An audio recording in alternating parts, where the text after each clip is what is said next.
l'exemple du Rassemblement démocratique africain qui a éclaté, qui est morcelé, est un exemple pour nous. Nous nous sommes mis d'accord pendant 14 ans pour lutter contre le système colonial, mais lorsqu'il s'est agi de construire notre pays et de construire l'Afrique, nous avons été amenés à abandonner le Rassemblement démocratique africain. Plus près de nous, il y a l'expérience de la Fédération du Mali. Je n'ai pas besoin de rappeler les contradictions entre les systèmes politiques, économiques et sociaux des dirigeants du Mali et des dirigeants du Sénégal. Je n'ai pas besoin également de rappeler les contradictions qui existent même entre les conceptions des relations entre les dirigeants et les militants, aussi bien au Sénégal qu'au Mali. Et alors c'est compte tenu de l'expérience du RDA et de la Fédération du Mali que nous nous associerons intimement au point de disparaître comme entité internationale dans un ensemble que dans la mesure où les partenaires auront une politique claire sur le plan politique, sur le plan économique, sur le plan social, et que d'autre part, les méthodes qu'ils emploient pour le développement de leur pays sur tous les plans puissent effectivement les y conduire. Parce que je vous ai dit que nous ne devons pas laisser faire la magie des mots. Actuellement, la plupart des États africains parlent de socialisme, on parle d'un socialisme africain. Même le président Senghor parle de socialisme africain. Eh bien, si nous ne faisons pas attention, le mot socialisme sera vidé de son contenu et les systèmes capitalistes et bourgeois les plus réactionnaires pourront se camoufler sous le sigle du socialisme.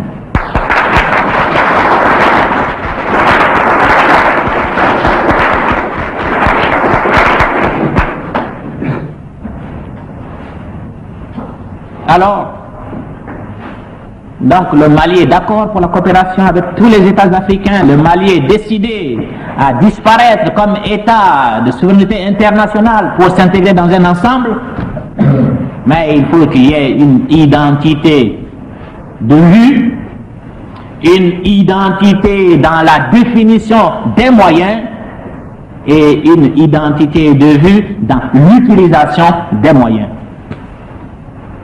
C'est pourquoi, pour le moment, nous nous sommes contentés, aussi bien dans l'Union des États africains que dans la charte de Casablanca, nous nous sommes contentés de l'étape de la simple coordination.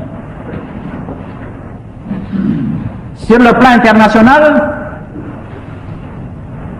notre volonté de coopération avec tous les pays, qu'ils soient de l'Est, de l'Ouest, a été maintes fois proclamée. La République du Mali ne repousse aucune coopération. Elle ne repousse que celle qui s'apparente à un paternalisme ou alors à celle qui essaye d'intervenir directement dans les affaires intérieures de notre pays.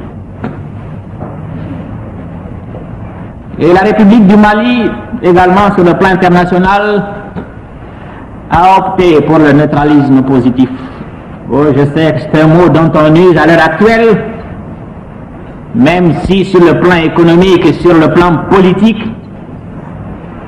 on est lié par des accords à l'ancienne puissance coloniale qui, elle, du fait de ces accords internationaux, se trouve dans un bloc.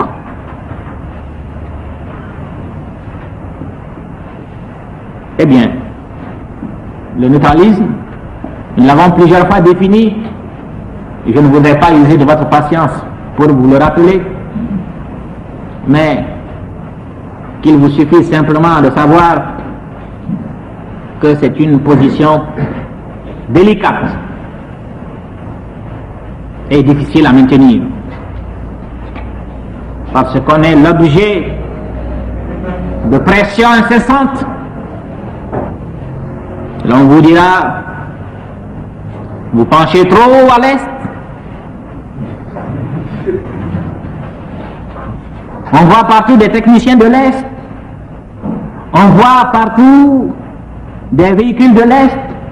Est-ce que vous pourrez rester dans votre neutralisme? Je dirais que c'est un aspect négatif pour celui qui parle ainsi du neutralisme. Le Mali a eu à résoudre ses problèmes, il a ses problèmes à résoudre. Les pays qui seront décidés à lui apporter leur coopération pour la résolution de ses problèmes, le Mali accepte cette coopération. Les pays de l'Est ont été les premiers, dans les moments difficiles que nous avons connus, à nous apporter leur coopération, leur assistance. Nous ne pouvons pas l'oublier. Mais non pas empêcher les autres pays non plus de comprendre nos problèmes et d'essayer d'y apporter des solutions sans exiger de nous de contrepartie. Par conséquent, le Mali coopérera avec tous les pays qui voudront coopérer avec lui dans le respect de sa dignité et de sa souveraineté.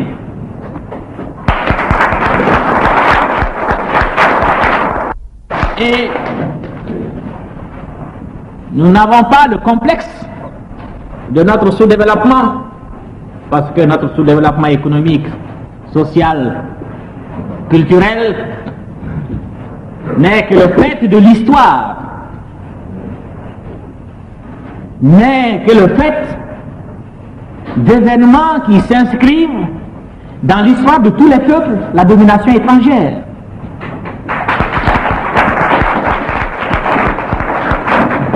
Et nous n'avons pas, nous n'acceptons pas surtout, eh bien, l'aspect du sous-développement en ce qui concerne notre incapacité à administrer, à gouverner notre pays selon les moyens dans la voie que nous avons librement choisie. Et en cela, nous estimons que nous avons ici, au Mali, assez de valeurs culturelles, tant dans notre passé que dans notre présent, pour définir clairement ce que nous voulons et réaliser très rapidement ce que nous désirons et ce que veut notre peuple.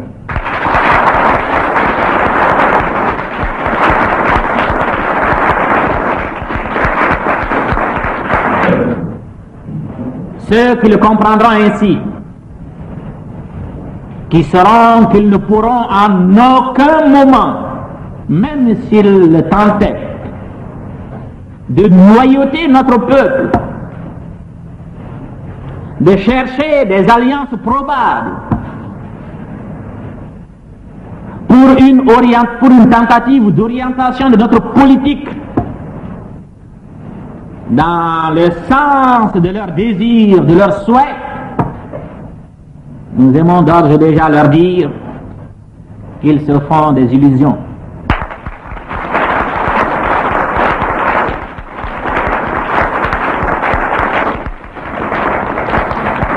C'est un peuple qui ne sait pas ce qu'il veut. C'est un peuple qui n'a pas de dignité.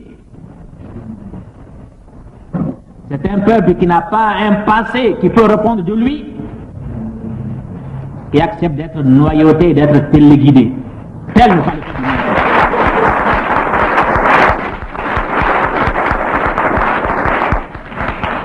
Nous avons fait une expérience.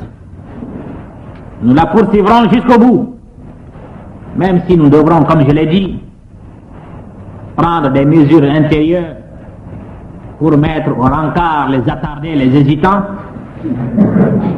mais nous n'accepterons pas pour autant que notre marche soit précipitée par des interventions quelconques.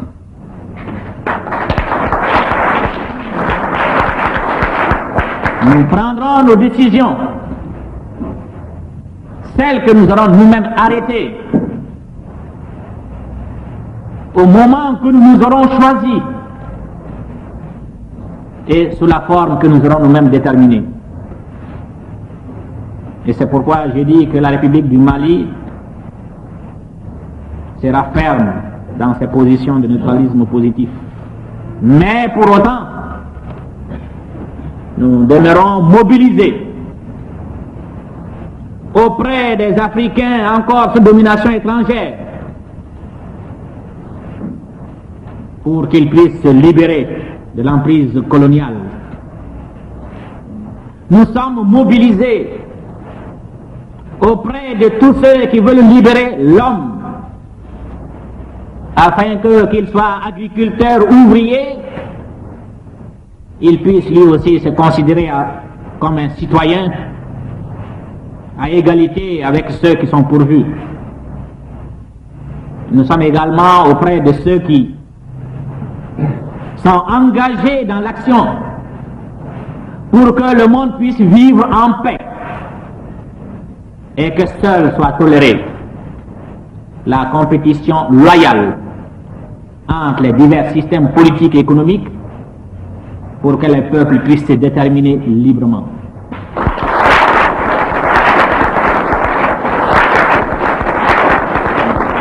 Nous sommes engagés auprès de tous ceux qui pensent que les sommes considérables dépensées dans la construction d'instruments